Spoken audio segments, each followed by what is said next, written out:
Merci beaucoup, Katie. Bonjour à tous. Au sortir d'une réunion productive de Premier ministre, nous voyons que l'équipe fonctionne avec l'unité et beaucoup d'élan, comme je l'ai jamais vu auparavant. C'est une belle journée pour le Nouveau-Brunswick. Je pense que le Nouveau-Brunswick se trouve dans la centre des priorités du gouvernement fédéral et les opportunités pour les Néo-Brunswickois et Néo-Brunswickoises à ce moment il y a plein d'opportunités pour nous autres d'agrandir notre économie, de contribuer d'une façon extrêmement sérieuse à la construction de notre pays et les ambitions de notre pays au niveau d'être l'économie le plus fort du G7 et d'être un pouvoir de force dans l'économie d'énergie. So it was, hi everyone. Coming out of a really productive First Minister's meeting today, we saw Team Canada work with unity and a momentum that we haven't seen in a long time. It was a great day for New Brunswick because New Brunswick features prominently in the priorities of this federal government. And I think that as Canada strives to be an energy superpower, strives to be the strongest economy in the G7, New Brunswick has exactly what Canada needs to achieve that. And I was really pleased to see New Brunswick's interests anchored in the priorities that the federal government expressed and looking forward to moving some critical initiatives for our province and for New Brunswickers forward. So happy to take your questions. J'aimerais prendre vos questions à ce moment. Thank you, Premier. We will now proceed with questions from members of the media. We do have a limited time for questions, but we will try to get to as many people as possible. Each reporter will get one question and one follow-up. And you have the right to pose the question in the language of your choice. And I remind everyone that interpretation services are available on this call. Nous allons maintenant procéder aux questions des journalistes. Nous disposons d'un temps limité pour les questions. C'est pourquoi nous essaierons de répondre autant de journalistes que possible. Chaque journaliste a le droit à une question puis une suivie. Vous avez le droit de poser votre question dans la langue de votre choix. So starting with Adam Harris, Post Media. Thanks, Katie, and thanks, Premier. Yeah, lots of questions out of this. So we'll try to get it to two. The Eastern Energy Partnership appears to be the main project in Atlantic Canada that's getting some backing from the federal government.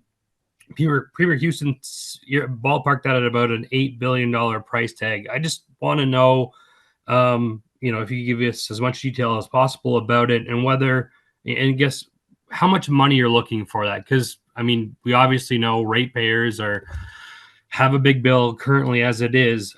Who pays the $8 billion price tag? How much should the federal government pay?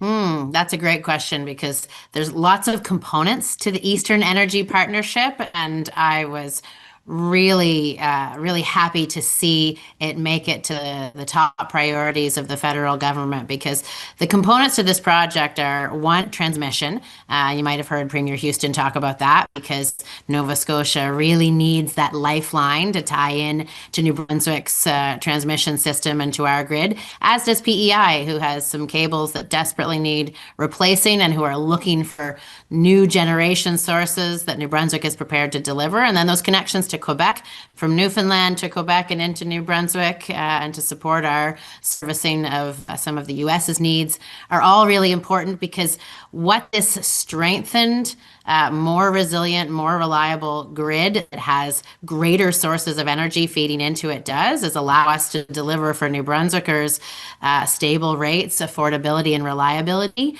And the question of who pays, well, there's a lot of different people who are going to be paying for this infrastructure because the provinces have a role to play. The federal government has a role to play. They've expressed a strong desire to see those connections made between provinces to have an integrated grid that contributes to New Brunswick and to Canada being an energy superpower, which where the second piece of the Eastern Energy Partnership comes into play, and that's generation. So there are opportunities for new generation in New Brunswick, in nuclear, in wind, in biomass, in hydrogen. There's a number of different pieces that we're looking to advance, some of which have private sector contributions to develop those projects, partnerships with First Nations communities and others. So to me, the transmission and the generation go hand in hand. And then we're also looking for the support on other types of energy infrastructure to make sure that the energy landscape in New Brunswick and in Atlantic Canada is diversified. So there's the component of connecting us to Quebec with kind of corridor for energy products that can benefit industry in New Brunswick, and that we're really looking to use both and for a number of the communities that go down that western side of our province. So there's a number of different costs and different partners involved, whether it's the transmission piece, the generation piece, or the energy infrastructure piece. And so the total amount hasn't been tallied to a finer point. The transmission piece, I think that Tim talked about, is around that $8 billion mark once you add the cables from Nova Scotia, from PEI, from Quebec. So there's a lot of different people who are going to be contributing to this project that's really going to strengthen New Brunswick's ability to deliver to Canada's goals of being an energy superpower. Thanks. Follow up. You talked about the energy partnership, while the Western premiers talked about an energy corridor that would basically now run from the BC coast across the northern prairies to Hudson's Bay, maybe another branch up to the northern Arctic. And that could include an oil pipeline there. Does that put the potential of a pipeline to stretch all the way to New Brunswick on the back burner? Or do you see an opportunity to get oil from the Hudson's Bay, I guess, around Quebec and down to the Bay of Fundy? If you can comment on that. Well, there's certainly lots of interesting pieces that you talked about there. I think what New Brunswick's most interested in right now is natural gas and extending a natural gas line that stops in Quebec City, a couple hundred kilometers to the border of New Brunswick, and then through New Brunswick to the different places that I mentioned, Belledune, down the west, and connecting in at Fredericton to the Maritimes and Northeast Pipeline, because that source of natural gas is something that industry wants. And then we can take it further and look at what we do with our LNG terminal in St. John, if there's a reliable source of gas to put it back into a liquefaction plant. I think Nova Scotia is looking to develop natural gas resources as well. The notion of oil resources coming from the Hudson's Bay around to service the eastern seaboard is an interesting one that was floated today.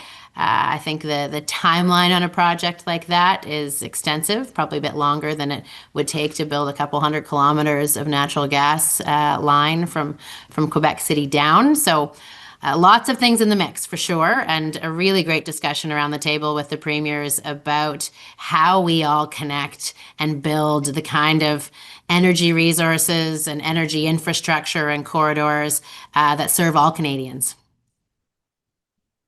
Thank you both. Alexandre Boudreau, Acadie Nouvelle. Oui, bonjour, Madame la Première ministre. J'aimerais revenir à la base. Le projet de Energy East Partnership, on va appeler ça le projet de partenariat énergétique de l'Est, I guess. Je ne sais pas exactement c'est quoi le nom en français, mais pouvez-vous m'expliquer ce que c'est? C'est quoi l'estimé le plus conservateur de toutes les composantes? Parce que je comprends que ça va peut-être comprendre une pipeline, peut-être pas. Puis, est-ce que ça prend l'accord du Québec? À quel point ça va être difficile d'avoir l'accord de toutes les provinces pour construire ça? Ben, on continue de développer le projet parce que c'est un partenariat. C'est exactement ça, un partenariat d'énergie de la province de l'Ouest. Alors, il y a des projets de l'île du Prince-Édouard, il y a des projets de Nouvelle-Écosse, il y a des projets de Terre-Neuve, des projets ici à Nouveau-Brunswick, et tout le monde ajoute leurs projets et leurs estimés financières dans le travail. Alors, on détermine c'est quoi le coût total. Il y a trois parties du projet. Il y a un part qui est la transmission. Une autre part, c'est la génération de nouvelles énergies. Et la troisième partie, c'est l'infrastructure pour des autres produits énergétiques. Et pour nous autres, nous sommes vraiment intéressés à l'opportunité d'avoir du gaz naturel qui s'en vient du Québec à Fredericton pour connecter avec le pipeline qui existe aujourd'hui. Alors, les conversations avec la province de Québec continuent parce qu'il y a des opportunités pour eux autres aussi dans cette infrastructure pour connecter le Canada. Alors, je pense que l'estimé à ce point de 8 milliards de dollars, c'est pour la première part de transmission. Il y a des estimés pour nous autres, pour le nucléaire, pour l'ajout de la génération de nouvelles nucléaires, qui est une autre priorité du gouvernement fédéral. Vous avez vu, je pense que c'était la quatrième que le premier ministre a mentionné. Alors, pour nous autres, le partenariat d'énergie de l'Est et leur priorité sur de nouvelles nucléaires ou du nucléaire de la prochaine stages sont vraiment intéressants et qui sont centrés ou fixés sur les atouts du Nouveau-Brunswick et ce qu'on peut contribuer dans cette conversation de construire une nation plus forte, une économie plus forte. Puis est-ce qu'un pipeline de pétrole vers les ports du Nouveau-Brunswick est toujours sur la table? Puis est-ce que vous avez discuté avec le premier ministre Legault de ça?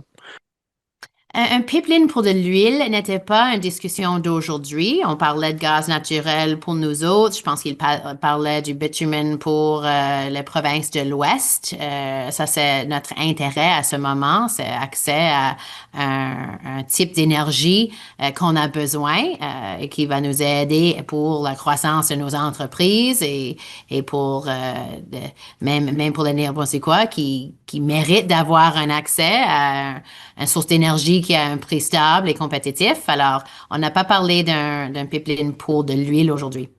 Pour le Nouveau-Brunswick, je devrais dire. Certainement, on parlait du Ouest, de Colombie-Britannique jusqu'à Churchill. Merci. Merci. Mark Legier, CDC. Hi. Can you hear me okay? I can. Yeah, great. Just to go off topic for a minute, what was your reaction to the Anglophone South library worker cuts today? Today? Today. It's not something I'm familiar with, Mark. So I think the Anglophone West. So did you say Anglophone East? Anglophone South made an announcement today around cutting library workers. Okay, I'll have to learn more and get back to you. Okay, all right. Well, thank you. So a follow up back on topic for this conference. If there were First Nations engagement on equity, did you have discussions around that with both, the potential for Energy East, but also you had talked about getting natural gas into the province and for export through possibly LNG. Would that change the way you saw New Brunswick natural gas extraction if First Nations were engaged as equity partners?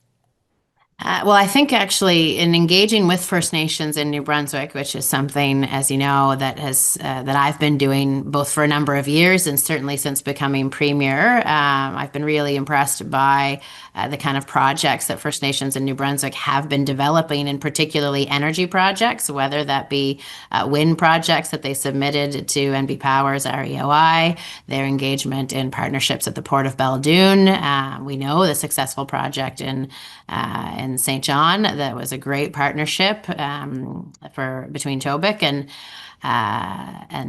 their colleagues. And so the conversations that we're having with First Nations in New Brunswick is about advancing their interests in energy projects and in resource projects as an equity partner or a developer or proponent of those projects. And so there's been lots of opportunity, lots of interest, and something that the Prime Minister made clear was critical to him. It was one of the criteria stated in the federal government's interest is that projects selected to be in the national interest had to meet a certain criteria, and Indigenous priority was one of those, and making sure that that partnership, be it an equity partnership, was developed because that's the way forward. True partnerships where everyone benefits is how we're going to find success in growing our economy, expanding our energy resources, diversifying our trade to new places, is when we all do it together in ways that everyone benefits from.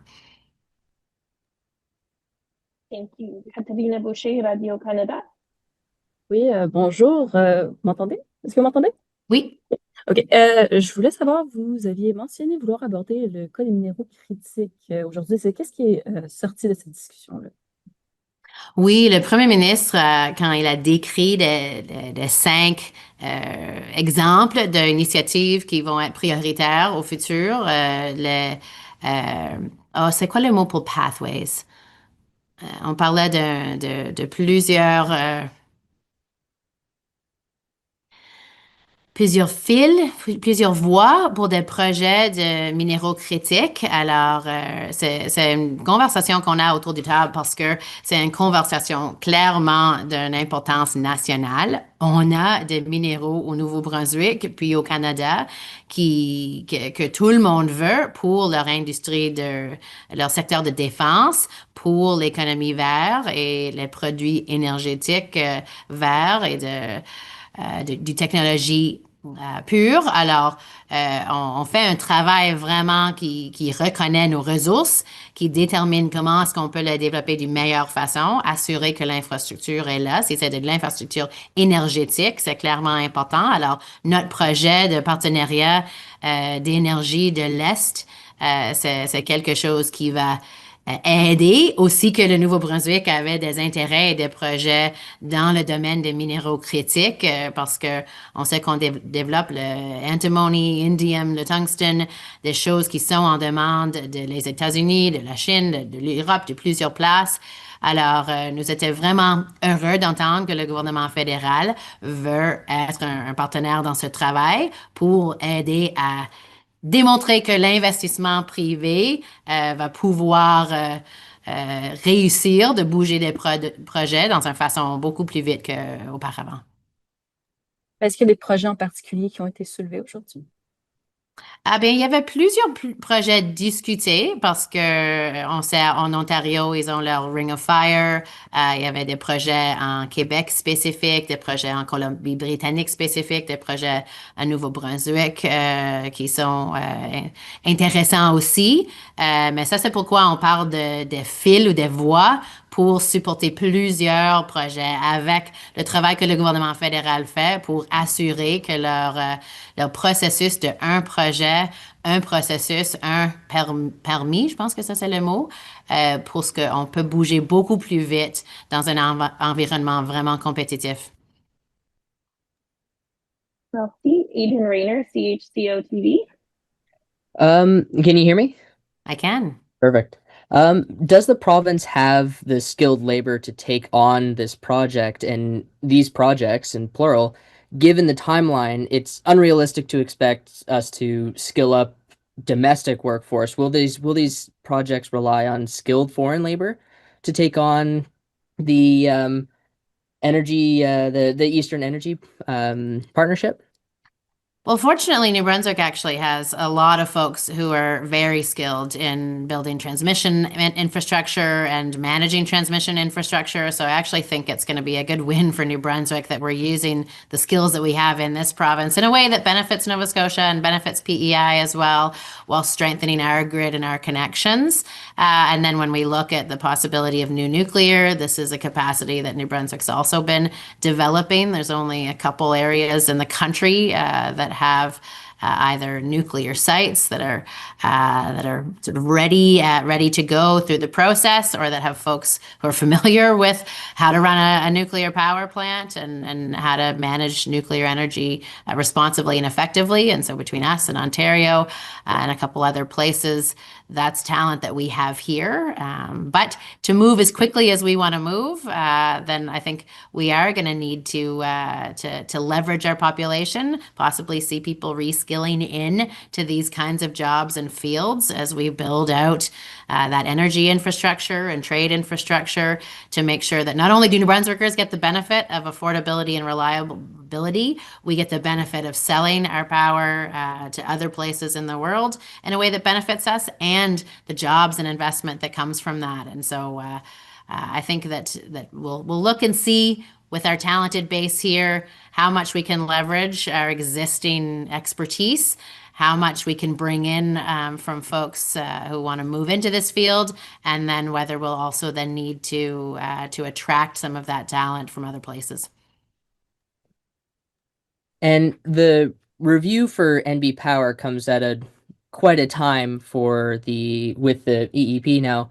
How much will the review be incorporated into really how different will NB Power look through this project, and is this one of the ways we're going to diversify NB Power going forward and to make it more profitable? Yeah, it's a good question, Aidan. It actually dovetails pretty nicely because some of the work that's been done on strengthening the transmission infrastructure, that's work NB Power has done in the past. Evaluations of opportunities for new nuclear and expanding our nuclear capacity are things that have been looked at in the past. And now we have a federal government that's keen to support those kind of investments. We have neighboring provinces that all want to see this kind of strengthening of our generation capacity, whether that's to support PEI's needs to back up Nova Scotia's wind or Quebec's insatiable demand for energy. And so I think it's a really great time to be looking at the future of NB Power, how all these pieces play together so that we can be running a fiscally sustainable utility that's delivering the kind of affordability and stability that both New Brunswickers need and industry needs, right? People need to have a sense that they are going to gain firm prices for power and it's going to be stable and they can build their business, they can build their home and their life based on those expectations. And having these key New Brunswick projects be in the national interest, I think is a real opportunity for New Brunswick. Thank you. Brad Perry, Acadia Broadcasting. Hi there, Premier. I'm curious about Prime Minister Carney's remarks. Of course, he's been pushing to have internal trade barriers reduced by Canada Day. I'm curious where, I guess, you see that we are in that process of getting to that point by July 1st. Well, I was really encouraged by the Prime Minister's comments. He got more specific on the ways that the federal government is going to be eliminating all of the barriers that they're responsible for by July 1st. And it seems like they're driving on that commitment, whether it's with the CFIA, whether it's with some ways that the federal government expects energy efficiency standards to meet their standard and a provincial standard, or when they expect a land surveyor on a federal project to get a special federal land surveyor recognition as opposed to their provincial one. So they're doing away with all sorts of things that really impede free trade. And then one of the key points that I think Minister Freeland made was the importance of everybody moving on the transportation side of things and being able to recognize that a truck and a driver should be able to go from one side of this country to the other, and the opportunity for the growth of our GDP by removing the barriers to that are important to move on. And so New Brunswick's been sort of at the table pushing the group at the federal, provincial, and territorial table to move aggressively on this. We've already put our labor mobility legislation through. It's going to get royal assent on this Friday. We've put our direct-to-consumer legislation through. We're watching some other provinces follow suit now. We've taken exemptions off the table. I think we're up to 9, 6, maybe 15 more of them. So things are moving really quickly. New Brunswick's been doing it since day one. We see more MOUs being signed province to recognize goods and services and labor mutually across many, many provinces in Canada. So feeling optimistic that come July 1st, the feds will have done their part, the provinces will have done their part, and Canadians will benefit from freer trade coast to coast to coast. So I guess you kind of led into my next question. So you're feeling confident, I guess, as well from a New Brunswick perspective that we will be in that same situation come July 1st, and we'll have all of our trade barriers removed as well? New Brunswick has been moving on this more quickly than most jurisdictions. You said the word all, and so I'll put an asterisk next to that because we've had the conversation, I think, in this forum before about questions around our resources and specifically our forestry resources on Crown land. And so that's, and I think all provinces are kind of agreed that Crown corporations generally are sitting outside of this. So whether folks have that as liquor corporations or power utilities or other things, then that's going to stand. So New Brunswick has sort of proactively and voluntarily removed a bunch of exemptions and gotten our legislation through. And so now we're into the finer points of it, but a lot of progress has been made. Excellent. Thank you. Thanks, Brad. Alana McLeod, Global News.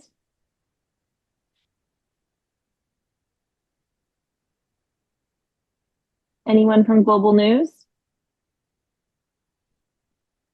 Okay, we'll go to Jeff Goodfellow from MBS Radio.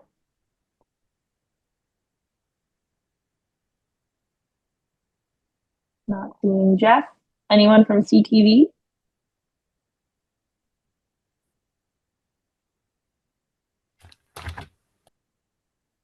Getting down to the end of it. Can I take one more? If Ouais, they're not... j'en aurais une autre aussi, si vous voulez bien. Why something? All right, we'll go back to Adam.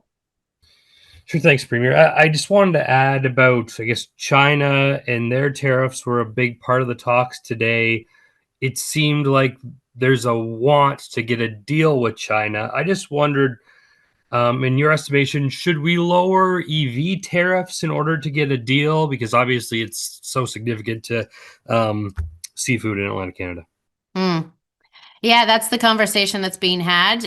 It's a bit of a domino game because one of the reasons the EV tariffs were put in place was because of an agreement that we had with the United States, the same minimum for China. And so we were doing that because we had their back. Clearly, that relationship has changed fundamentally. And so the Prime Minister and his team have engaged with China to talk about what it's going to take to get those seafood and canola and other tariffs off. And I think that's going to be quite a negotiation, but it's happening in parallel with our negotiations with the US. Je me demande aussi, Madame Holt, en quoi est-ce que ce projet-là de transmission d'énergie avec ce partenariat-là, en quoi est-ce que ça diffère de la boucle de l'Atlantique, un projet qui a été mis de côté? Est-ce que c'est juste que les conditions ont changé et que ça devient plus viable ou expliquez-moi sinon comment est-ce que ça diffère de ce projet-là? Ouais, c'est un petit peu différent de façon géographique. Alors, je pense, et je n'ai pas l'ancien projet mémorisé, mais ceci, c'est de Nouvelle-Écosse à Nouveau-Brunswick, de l'île du Prince-Édouard à Nouveau-Brunswick, de Terre-Neuve à Québec, de Québec à Nouveau-Brunswick. Je pense anciennement, il y avait des connexions, peut-être Nouvelle-Écosse à Terre-Neuve, je pense, qui ne sont pas considérées à ce moment parce que on cherche des points de connexion de transmission entre les sources de génération et pour nous autres à Nouveau-Brunswick, on veut ajouter des générations pour supporter l'île du Prince-Édouard et leurs besoins, pour supporter la Nouvelle-Écosse et le Québec avec leurs besoins d'avoir de l'énergie stable avec un prix fixe quand ils développent leur projet éolienne et d'autres. Alors, c'est la même idée, mais la carte est un petit peu différente et je pense que les liens spécifiques sont un petit peu différents. Merci. Okay, merci tout le monde. Thanks, everyone. That concludes tonight's press conference. Merci. Good night. Bonsoir.